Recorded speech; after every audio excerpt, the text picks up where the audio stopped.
We're here with Spencer. He's interviewing mom and dad for his cultural project for school. Are you ready to ask your questions? Yes. What's your first question, Spencer? What country did you visit? We visited Italy. We visited Italy as part of a larger backpacking trip around Europe. It was the second country that we went to after France, and the one that we spent probably the most time in the duration of our trip, which was about 3 weeks long altogether. Were there any problems when you were in this country? Were there any problems? We had a few problems. They weren't anything major. We had some problems getting train times from one city to another. One of the things we encountered was that we were actually in Florence, Italy, on Easter morning. And what we didn't realize or we didn't think about was that it would be very difficult to go from one city to another city on Easter, because Rome, being in Italy, is the center of the whole Catholic world. That's where the Pope lives, that's where the Vatican is. And we thought, or we didn't really think actually, we were planning on moving cities and going from Florence to Rome that day. But it turns out it was impossible for us to either get a train ticket or even find a hotel in Rome because it was so packed because it was Easter. So instead of taking a train and going from Florence to Rome, we spent Easter morning in a laundromat in Florence doing our laundry while everybody else was at church and having Easter Sunday services and Easter candy and bunny rabbits and everything. And stuff. All the Easter stuff. Straight up stuff. And so, but the other problems that we had was mostly trying to find hotels as we went along, because we didn't really have a plan. We were backpacking from city to city, and so we would basically have to find a hotel to stay in when we got to a new city, because this was the time before cell phones were really that popular or available. And so you would get to a new city and you'd have to go find a payphone at the train station and start calling hotels and basically be like, can we stay there? Can we stay there? So that was a little bit of a problem. The other problem is we didn't have much money. And so everything we did had to be that had to be factored into everything we did. We had to take that into consideration, that we couldn't do things that were expensive, or we'd see something that's cool in a store and be like, maybe when I'm older and have money, we could buy that. But the one thing it didn't stop us from doing was eating lots of good food.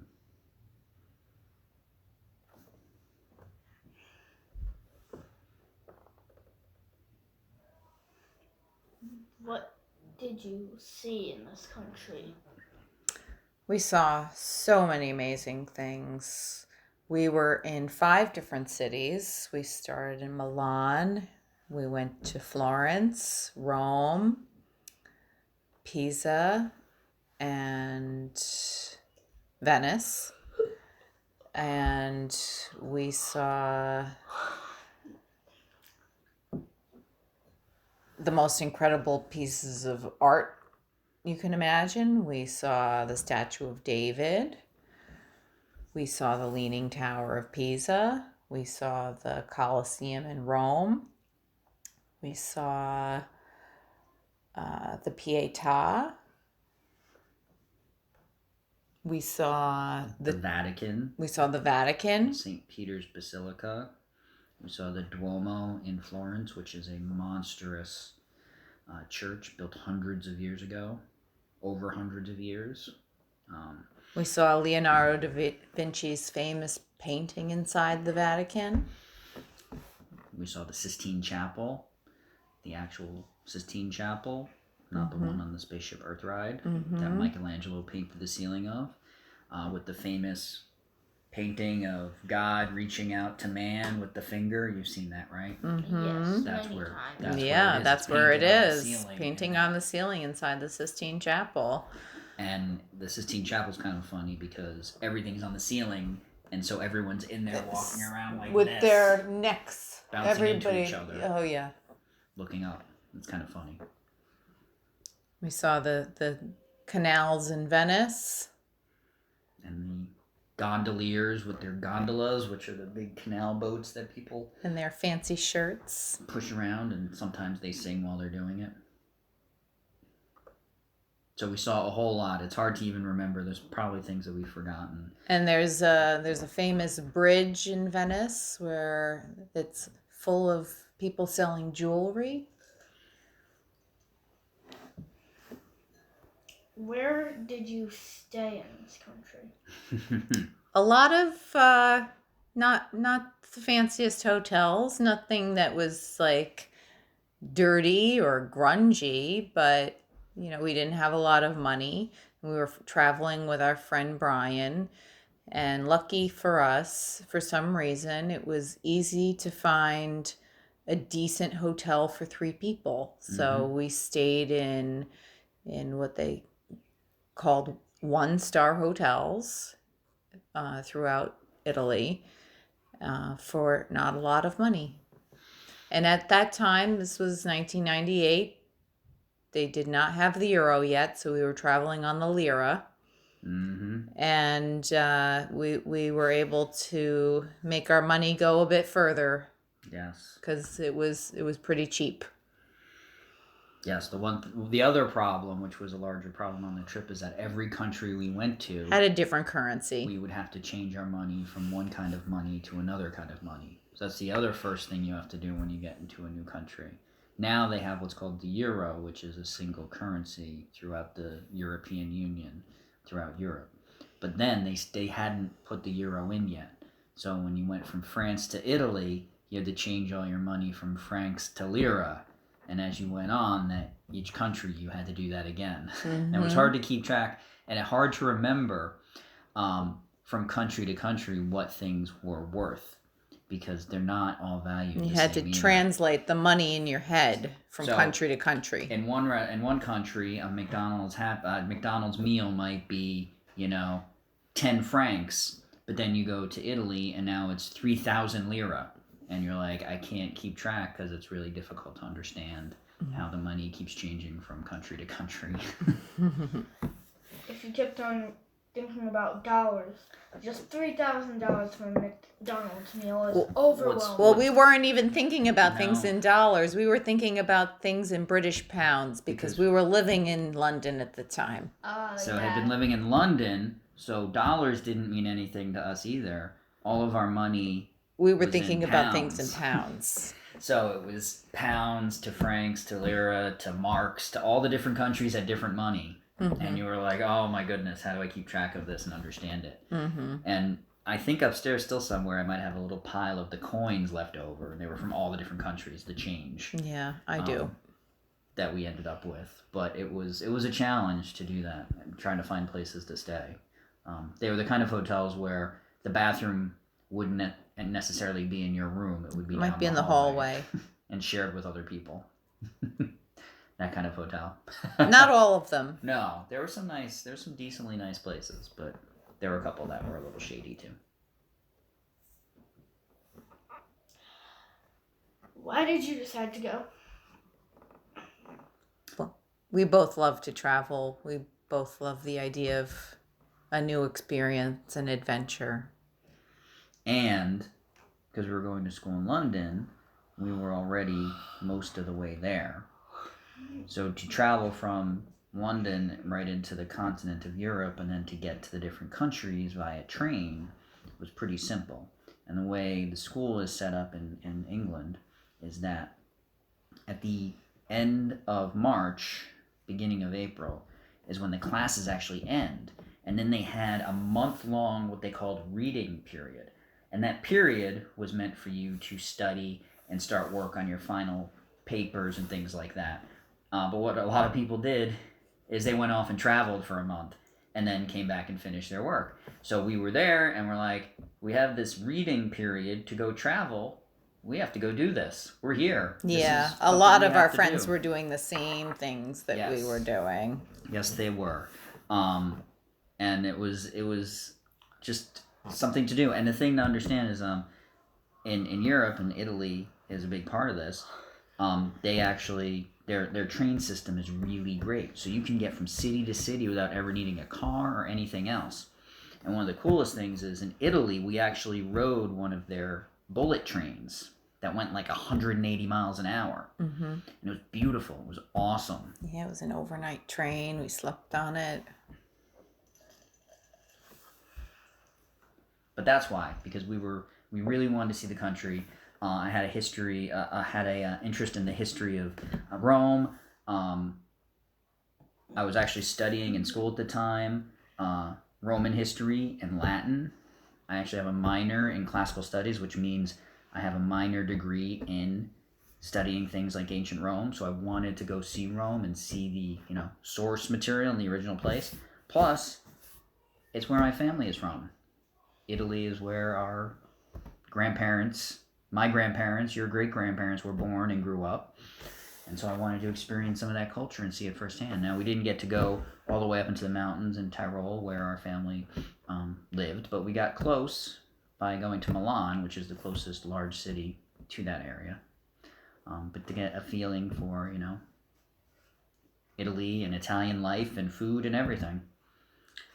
I myself, who is Italian, have almost no idea about any parts of Italy. I barely know anything about Italy. I just know that it's a nice place and I want to go there. And it's shaped like a boot? Yes. I will say. We can show you pictures. Shaped like a boot. We took a train along the coast. So Italy's shaped like a boot all the way out into the water. It's kind of like Florida, how it goes out into the into the sea with water on all sides. And we took a train ride right along the coast, like these cliffs right off the edge into this beautiful blue water. It was amazing. Super blue. We just wanted to stop and go out into the water, but first it was still too cold. Oh my gosh, like Garda. No, this was like the Adriatic Sea or something like that. Mm-hmm. It wasn't a lake, it was the ocean.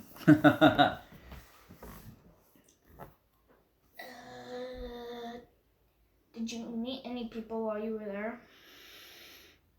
Did we meet any people? I mean, we met a lot of people. I don't remember. Not that we really nothing memorable.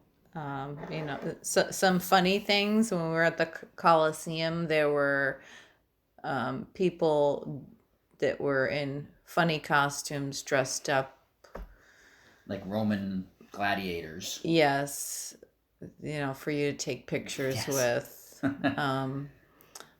And there were a lot of very friendly people in restaurants that we talked to. A lot of good food, a lot of family-owned restaurants. They were very happy to talk to Americans and serve you a lot of good food and wine. Yes. Did you have good food? Yes. Yes. A lot of very good food. Yes. And a lot of very good wine. Yes. and very inexpensive. I know because Italy has amazing food. It does. And it wasn't expensive. No. And the great thing is, in any of the cities, you could just go walking down the street and find a small family restaurant. It doesn't even have to be a famous place. And the food is just amazing. And you can just go in and be like, yum.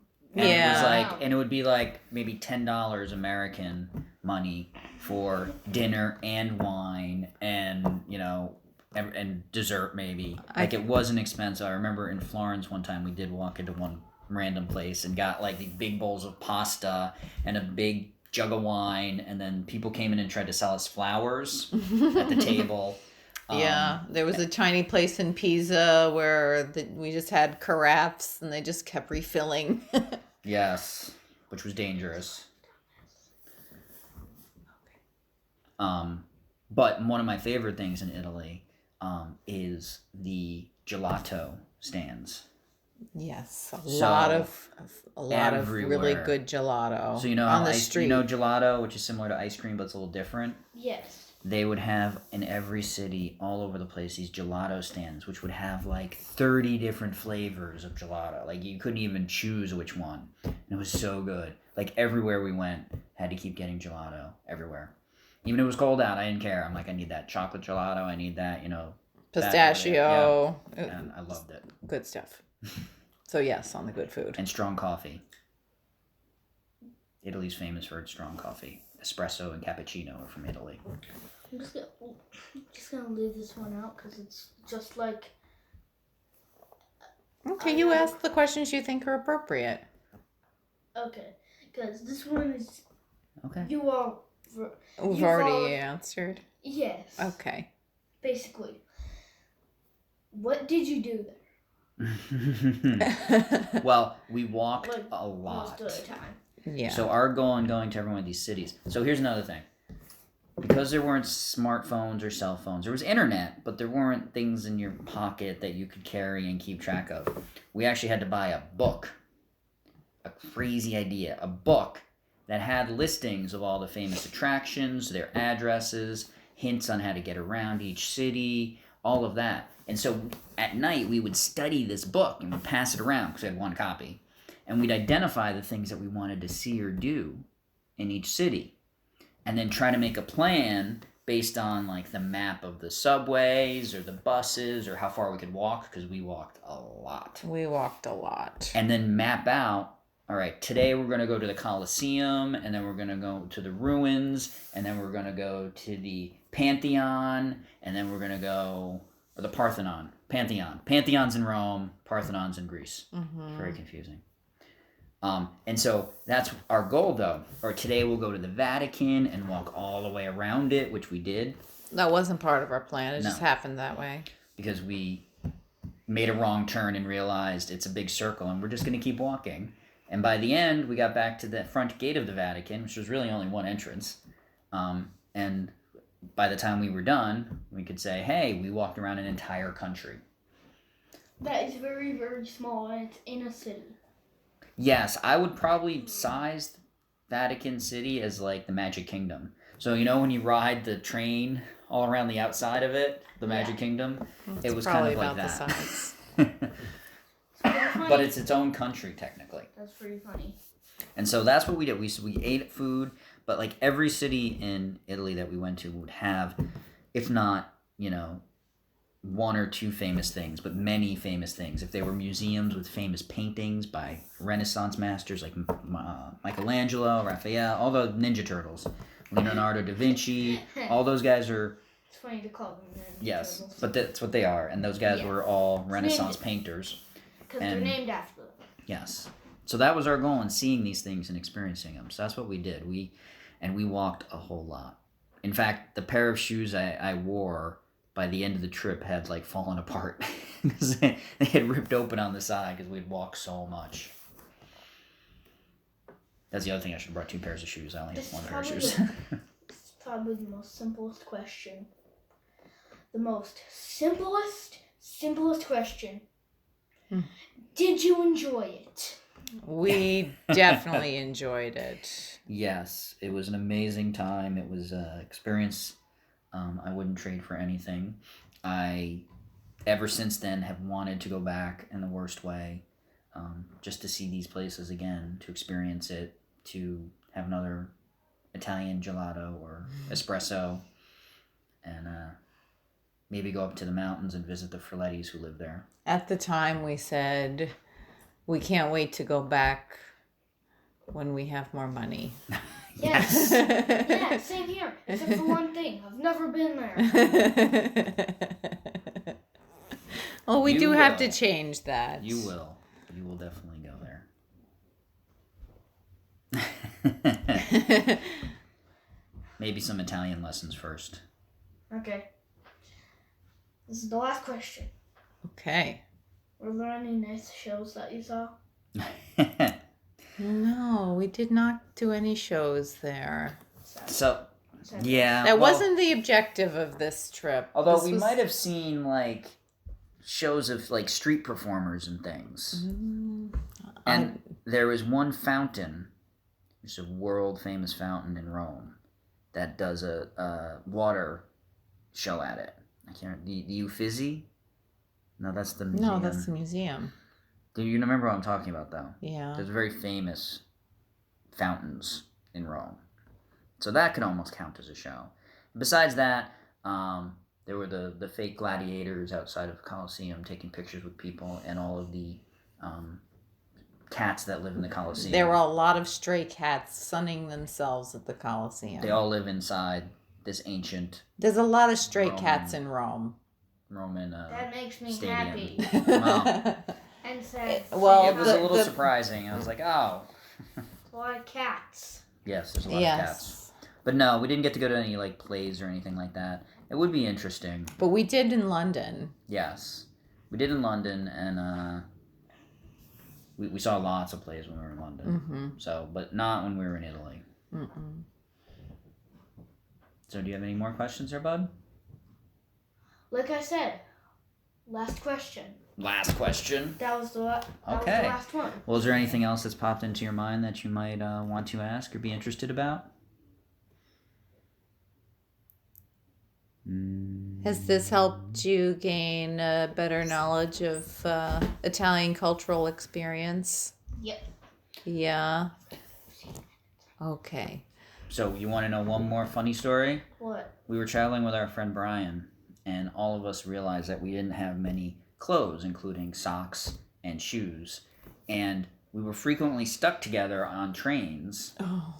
And Yeah. I believe it was a train from Venice, Italy, going to Vienna, Austria, that I told Brian that his feet smelled so bad that I couldn't stay in the train car with him. Yeah, we were in an overnight compartment. And it was an overnight train. So he opened the window on the train, took his socks off and threw them out. the window. It was the only socks he had. And I was like, why do you only have one pair of socks? We're traveling throughout Europe. Have you been wearing these every day? And he was like, yeah. So we got to Vienna and he bought some new socks. Oh, Yeah, God. and then we lost him for a few days. And then we lost him for 3 days. But we didn't really lose him. He had friends who lived in Vienna and he went and stayed with them. We didn't really lose them, but My question is, lost track of them. why would anybody throw their socks out the window? That's what I was like, what did you just do? And that was that story.